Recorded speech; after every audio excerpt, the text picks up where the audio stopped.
बंधू आणि पती महत् प्रसादे होईल प्राप्ती भूता भविष्य वर्तमान स्थिती कळते निश्चिती मदरागी भिकारीच्या रूपामध्ये त्या ठिकाणी बोलायला सुरुवात केलं. ज्याला त्या ठिकाणी मुलगवाळ नसेल त्याला माझ्या हातून त्या ठिकाणी मुलबाळ होईल म्हणले. माझ्या आशीर्वादानं ज्याला त्या ठिकाणी पुत्र नसेल त्याला पुत्र होईल म्हणले. ज्याला त्या ठिकाणी काय तर पती नसेल त्याला त्या ठिकाणी पती मिळेल. अशा प्रकारचे ते हा कारोळे त्या ठिकाणी गावात मारू लागले. आणि मारत असताना पुढे नारायण श्रमी कार्य प्रसंग आले या ग्रामी तुमचे मनोरथ असतील ते मी पूर्ण करणार सर्वही. त्या ठिकाणी म्हणायला सुरुवात केली की त्या ठिकाणी भूतकाळ भविष्यकाळ सर्व काही मी त्या ठिकाणी जाणते आहे म्हणले. सर्व काही मला कळतंय म्हणले. माझं गाव त्या ठिकाणी नरनारायणपूर आहे म्हणले. आणि अशा ठिकाणी मी राहते म्हणले.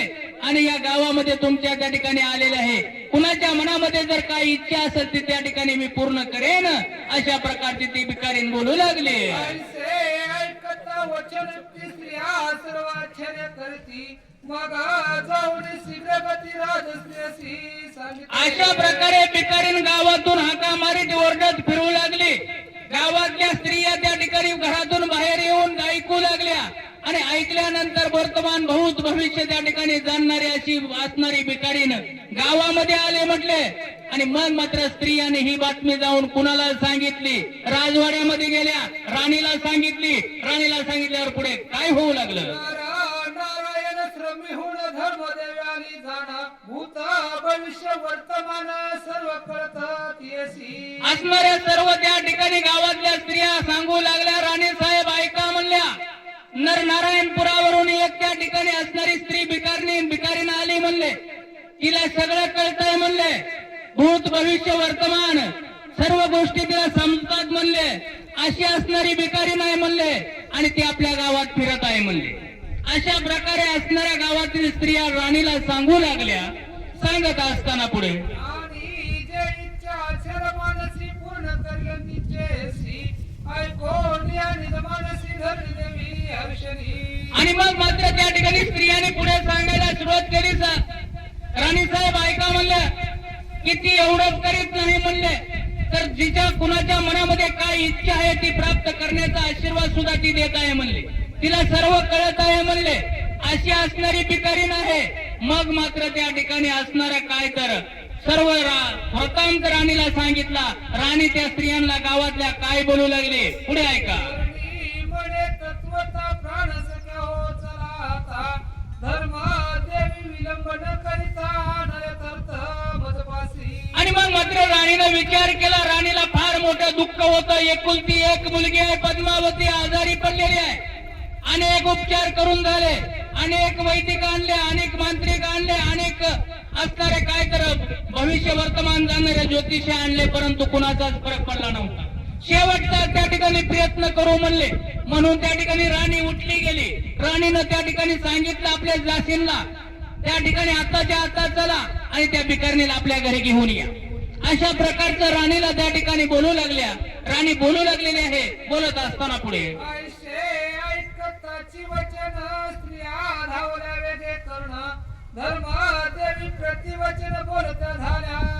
अहो त्या ठिकाणी असणाऱ्या सेविकानं दासीनं गावातल्या स्त्रियांना ऐकल्या बरोबर त्या ठिकाणी राणीची आज्ञा आहे. राणीची आज्ञा म्हटल्याबरोबर त्या ठिकाणी पळतच गेलेल्या आहेत. आणि त्या भिकारणीच्या जवळ गेल्या. आणि जवळ जाऊन त्या ठिकाणी काय बोलू लागल्या. पुढे ऐका. शुभ कल्याणे धर्मदेवी गुण संपन्ने राजा पत्नीने तुझला गुण पाचारिले जननी. आणि मग मात्र त्या ठिकाणी असणाऱ्या भिकारणीला त्या ठिकाणी बोलायला सुरुवात केली की त्या ठिकाणी असणाऱ्या राजाची राणी आहे म्हणले. त्या राणीनं तुम्हाला बोलवलेलं आहे. अशा प्रकारे त्या ठिकाणी भिकारणीला त्या स्त्रिया बोलू लागल्या. भिकारीण त्या ठिकाणी पुढे काय बोलू लागले ऐका म्हणले. कन्या पद्मावती व्याधीग्रस्त झाली निश्चिती या लागी माते तुझ प्रति पाचारिले सतीने. आणि मग मात्र त्या ठिकाणी सांगायला सुरुवात केली. हे असणारे भिकारणे ऐक म्हणले की त्या ठिकाणी असणारे तिची जी मुलगी पद्मावती आहे त्या पद्मावती आजारी पडलेल्या आहे. आणि आजारी पडल्यामुळे त्या ठिकाणी तुला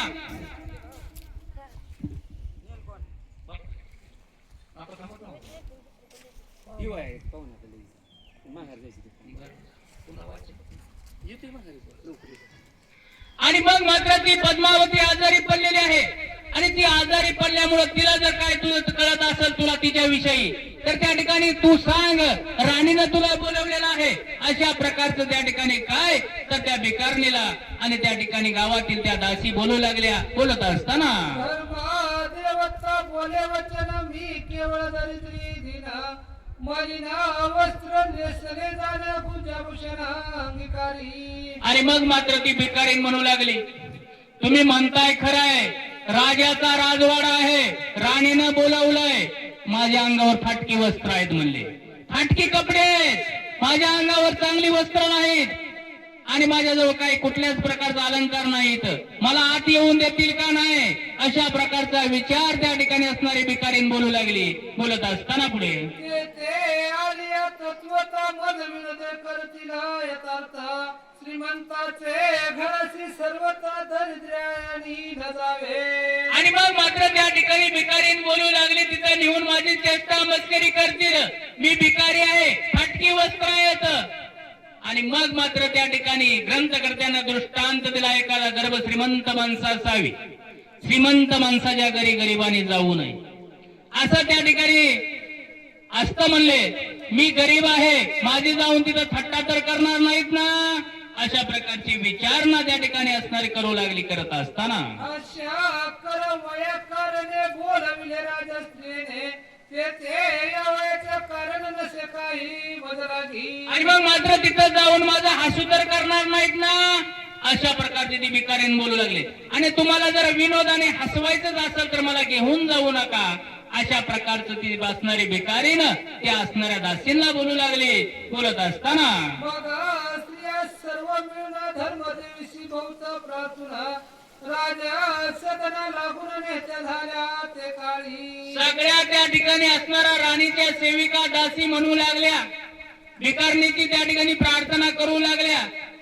अहो ऐका म्हणले, राणीनं बोलवलेलं आहे, आम्ही तुमची चेष्टा मस्करी करीत नाही, तुम्ही काय करा आमच्या बरोबर चला, खुद्द राणीनं हा आज्ञा दिलेली आहे, अशा प्रकारच्या सांगू लागल्या. सांगत असताना तू आहेस कोटीला कोण हरीसी लोकाचे दुःख धारणा आलीस कोणत्या देशी शुभ कल्याणे सांग माझं. आणि मग मात्र त्या ठिकाणी असणारा विचारणा करायला सुरुवात केली. हे असणारी भिकारणी, तू कुठून आली, कोणत्या देशाहून आली, तू त्या ठिकाणी लोकांचं सुखदुःख पाहण्यासाठी कशी काय आली, तुला कसं काय कळतंय, अशा प्रकारची ती विचारणा करू लागली. करत असताना तेरी म्हणे नारायण आश्रमाहून मी आताची पातळे जाण साक्षात जो नारायण भरतर माझा निर्धारी.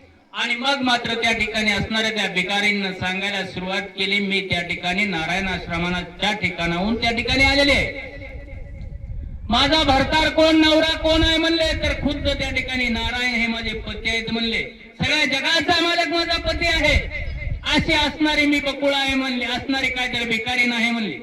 अशा प्रकारचं त्या ठिकाणी असणाऱ्या देव भिकारणीच्या वेशेमध्ये बोलू लागले. बोलत असताना पुढे हा पुत्र उत्पन्न झाला निर्धार काळे प्रसंग आले साचार धर्मदेवी नाव माझे. आणि मग मात्र असणारा हा जो मुलगा ब्रह्मदेव आहे म्हणले, हा मुलगा त्याच्यापासूनच निर्माण झालेला आहे, असा असणारा हा मुलगा आहे म्हणले. आणि या जगाच्या कल्याणासाठी मी त्या ठिकाणी धर्मदेवी या भिकारीण म्हणून या जगामध्ये आलेली आहे म्हणले. अशा प्रकारची ती भिकारीण बोलू लागली. बोलत असताना धरणी म्हणे हो जननी तू सद्गुण रत्नाची खाणी आली समाया कृपा करुणी संकट माझे जाणून या. आणि मग मात्र राणी म्हणायला सुरुवात केली, हे असणारे भिकारणे ऐक म्हणले, तू सगळं त्या ठिकाणी जाणत आहे, सर्व काही तुला ज्ञात आहे, तुला सगळं ज्ञान आहे, तू माझं संकट आहे म्हणजे माझ्यावर आलेलं संकट आहे, हे संकट सोडवण्यासाठी तुला पाठवले की काय, अशा प्रकारची असणारी राणी बोलू लागली. बोलत असताना तरी माझी कन्या परिकर पद्मावती नामे सुंदर व्याधीग्रस्त झाली निर्धार सांग माते काय करू. आणि आता राणी पुढे बोलू लागली, राणी सांगू लागली की असणारी माझी पद्मावती मुलगी आहे म्हणले, व्याधीग्रस्त झालेला आहे, रात्रंदिवस ताप येत आहे, अशी असणारी ही माझी मुलगी आहे म्हणले, हिला त्या ठिकाणी आजार घडलेला आहे, ह्याच्यावर काहीतरी उपाय सांग, अशा प्रकारच्या असणाऱ्या भिकारणीकडे आणि राणी बोलू लागली. राजा येरी बोले साचार माते मी बोले स्पष्ट उत्तर तुम्हाची तो विषाद फार वाटेल त्या गोष्टीचा. भिकारणीनं सांगितलं म्हणले, तुम्हाला राग तर येणार नाही ना, मी माझं बोलणं हे खरं असतं म्हणले, कुणाला राग येऊ नये तर नाही येऊ म्हणले, मी खरं बोलणारे आहे, माझ्या बोलण्याचा तुम्हाला विनोद वाटेल म्हणले, परंतु मी बोलते ते खरं आहे. अशा प्रकारचं त्या ठिकाणी असणारे भिकारीन सांगू लागले. काय सांगते पुढे ऐका. राजा कंत बोले वचन माते तुन करे अनुमाना आमावरी कृपा करून संकटवारी एवढे. आणि मग मात्र राजकांताला त्या ठिकाणी असणार ती भिकारीनं सांगू लागले की त्या ठिकाणी हे ऐक म्हणले, माझी आई तू अवमान करू नको, त्या ठिकाणी काय तर आमच्यावर कृपा कर, मी जर खरं बोलाय गेले तर तुम्ही राजे आहात, तुम्ही श्रीमंत लोक आहे, मी गरीब आहे, आमच्यावर काहीतरी अन्याय करचाल, अशा प्रकारचा असणारे भिकारीने बोलू लागले. त्यावेळेस पुढे काय बोलतील. उत्तम सन देऊन वैसवी धर्म देवी लागून देवी बोले मग हास्य वदन धरणी प्रती ते काळी. आणि मग मात्र त्या भिकारणीला सांगितलं, तू कुठल्याच प्रकारची काळजी करू नको. त्या ठिकाणी तिला बसायला आसन दिलं, आसनावर बसवलं आणि त्यावेळेस मग मात्र त्या भिकारणीला जरा बरं वाटलं. आणि बरं वाटल्यानंतर पुढे ती काय सांगू लागली ऐका म्हणले. म्हणे कल्याणे ऐक वचन तू करी वेधी मंगल स्नान शुभ्र कंचुकी शुभ्र वस्त्र नेसून गुरुदेवतेसी नमस्कारी. आणि मग मात्र त्या ठिकाणी असणाऱ्या भिकारणीने सांगितलं, ऐक म्हणले, त्या राजाच्या मुलीला पद्मावतीला सांगितलं, तू जा म्हणले स्नान करून ये, शुभ्र वस्त्र परिधान कर, पांढरी शुभ्र कपडे घाल आणि त्या ठिकाणी शुभ्र वस्त्र धारण करून त्या ठिकाणी तुझी जी कुलदैवत आहे म्हणले त्या कुलदैवताला वंदन कर म्हणले, अशा प्रकारचा नमस्कार करून ये असं सांगितल्यानंतर पुढे तैसीची करुणा पश्चिमामुख बैसली येऊना म्हणे माते बोलवचन काय करू यावरी. आणि मग मात्र त्या ठिकाणी असणाऱ्या राणीने आलेले आहे, समोर बसलेले आहे, सर्व आंघोळ केलेले आहे, शुभ्र वस्त्र परिधान केलेलं आहे, आली येऊन असणाऱ्या त्या भिकारणीच्या समोर बसले. भिकारीन पुढे काय सांगू लागले ऐका म्हणले. मग बोले पुलुनी माते वायल देसरे करुणी सुवर्ण सुपी मोतिक भरणी तंडुलित देईजे. आणि मग मात्र त्या भिकारीनं सांगितलं, तू मला काय तर वचन दे म्हणले, मी जर हे सांगितलेलं खरं निघालं तर मला सुवर्ण मुद्रा तुला द्याव्या लागतील, त्या ठिकाणी सोनं नाणं द्यावं लागेल तरच मी सांगेन. अशा प्रकारे भिकारीन बोलू लागली. बोलत असताना पूर्वक आहे शेवायना देई माते त्वरे करणा धरणी तात्काळ सिद्ध करणं वायन देती झाली. आणि मग मात्र त्या ठिकाणी सांगितलं की तू काय कर राणी, त्या ठिकाणी भक्तीपूर्वक मला वचन दे आणि भक्तीपूर्वक वचन दिल्यानंतर मी जो काय झाले ते सर्व काही सांगन. भिकारीन बोलू लागले. म्हणे माते ऐक सुधा क्रांत माझे बाळक रात्र दिवस रडे कधे उत्तम नाते. आणि मग मात्र भिकारीनं पुढे त्या ठिकाणी सांगायला सुरुवात केली. अगं म्हणले, समोर दिसतं हे लहान बालक आहे म्हणले, 15 दिवस झाले ह्याला दूध प्यायला मिळलं नाही, अन्न नाही, पहिले ह्याला त्या ठिकाणी दूध आणून दे, ह्याला अन्न आणून दे, मग काय सांगायचं ते सांगते. अशा प्रकारे भिकारीन बोलू लागले.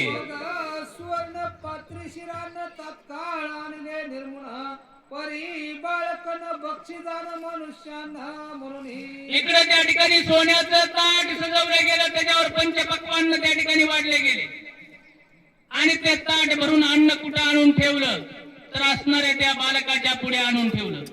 बालक म्हणजे कोण होता